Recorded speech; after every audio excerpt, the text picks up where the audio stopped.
Hi friends, మనం ఎప్పుడైనా ఆకాశం వైపు చూసినప్పుడు మెరిసే నక్షత్రాలు, అందమైన చందమామ కనిపిస్తాయి. కానీ మన కంటికి కనిపించిన ఒక భయంకరమైన ముప్పు మన నెత్తి మీద పొంచుందని మీకు తెలుసా? ఆకాశం నుండి ఎప్పుడు ఎక్కడ ఏ నిప్పులు కురుస్తాయో తెలియని పరిస్థితి. మనం పంపిన శాటిలైట్లే ఇప్పుడు మనకు శత్రువులుగా మారుతున్నాయి. అక్షరాల కొన్ని టన్నుల చెత్త మన తలపైనే తిరుగుతోంది. ఎస్, అసలు ఈ స్పేస్ జంక్ అంటే ఏంటి?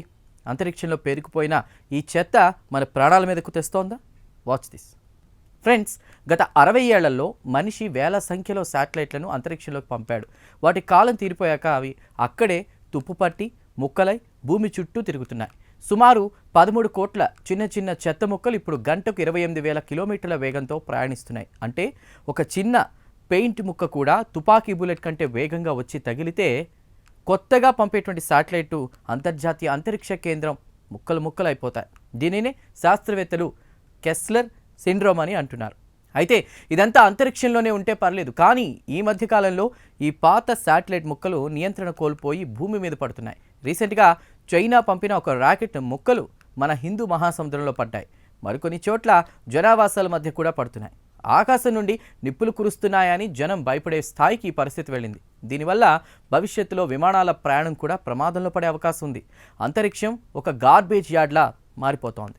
మరి దీనికి పరిష్కారం లేదా అంటే నాసా అలాగే ఇస్రో వంటి సంస్థలు ఇప్పుడు అంతరిక్షంలో చెత్తను క్లీన్ చేసే మిషన్లపై పనిచేస్తున్నాయి. భారీ నెట్లు లేదా రోబోటిక్ చేతుల ద్వారా ఈ చెత్తను పట్టుకుని భూమి వైపు లాగడం వల్ల అవి వాతావరణంలో కాలిపోతాయి. కానీ లక్షలాది ముక్కలను క్లీన్ చేయడం అంత సులభం కాదు. మనం భూమిని కలుషితం చేసింది చాలక ఇప్పుడు అంతరిక్షాన్ని కూడా ఆ గతికి తెచ్చాం.